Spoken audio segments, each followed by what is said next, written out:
first of all, you touched on it up there, but the lack of a spring portal, how did that change the last couple months for you, and what was it's your team is your team, right? You don't have any jeopardy of losing anybody after spring practice. So that's a huge positive. I thought it allows the personnel office to really focus in more on the high school class of 27 and not try to do both.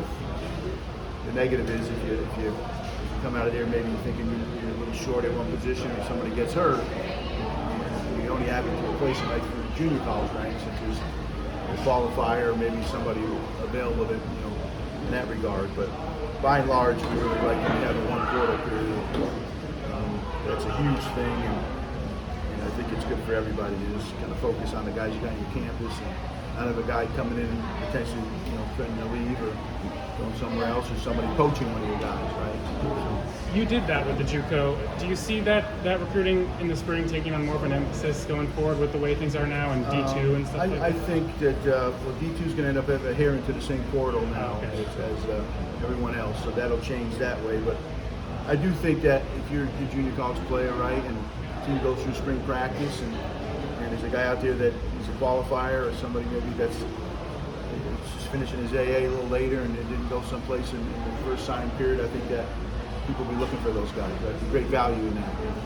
How has high school recruiting changed in June over the last couple of years?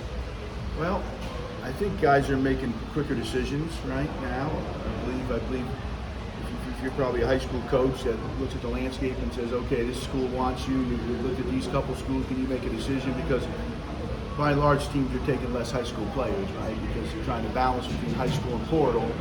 So you probably see less high school guys sign in the Power Four because of that. So I think guys are making quicker decisions that way. And June used to be a really good month in college. To be a college football coach, not so much, right? We did it to ourselves, but between official visits and high school camps and all those kinds of things, June's about as busy a month as we have right now. How do you guys try and strike the balance of portal and high school? What all kind of goes into that? I'd say what goes into that is you've got to look at your team and say, okay, at this position here, we're going to be a lot older, so we maybe need to figure ahead of time we're going to go get some older players through the transfer route, right?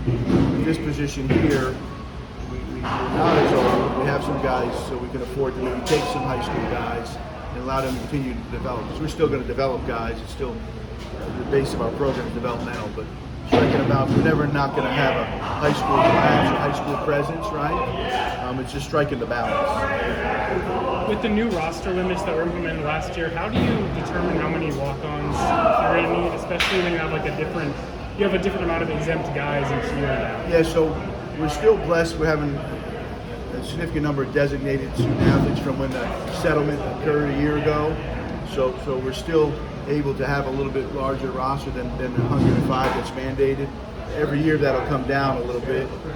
We've just kind of taken our numbers at our positions and had to adjust them accordingly based upon the 105. But right now we're still blessed with a number of DSAs, designated student athletes, so we're not quite there yet. We have to make some of those harder decisions.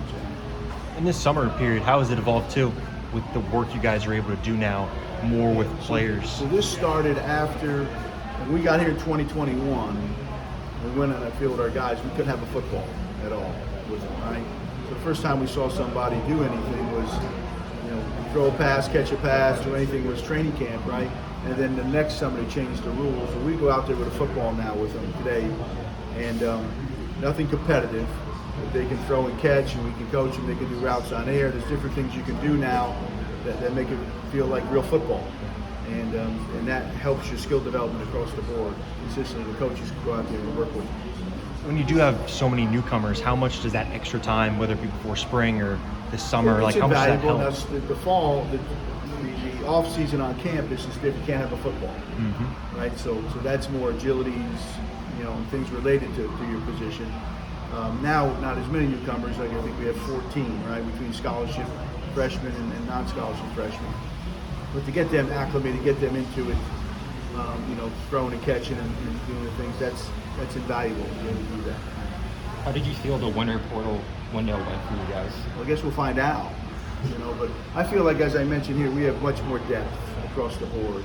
I felt like in spring practice, and create a lot of competition. And the competition works both ways, right? Somebody could be on your team that maybe you brought somebody into their position, now they elevate their game, okay?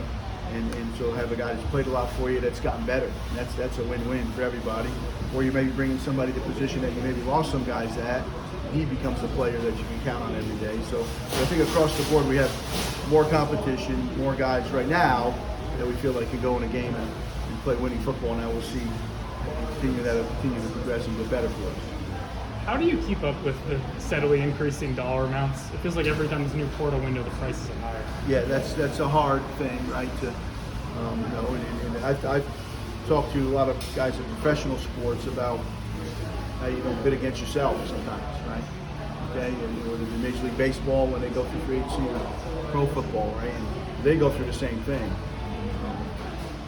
So but you got to figure it's going to go up 25%, right? But if your budget doesn't go up 25%, then you got to try to really make some decisions, and there will be decisions made, as Coach Self alluded to, right? You might want to keep somebody, but you can't make all the pieces fit if you keep that person, right? And you really got to know your roster, and retaining your roster is the number one part of this, right? That's the best recruiting strategy you got, right? Retaining your roster and then going out and filling it in from there.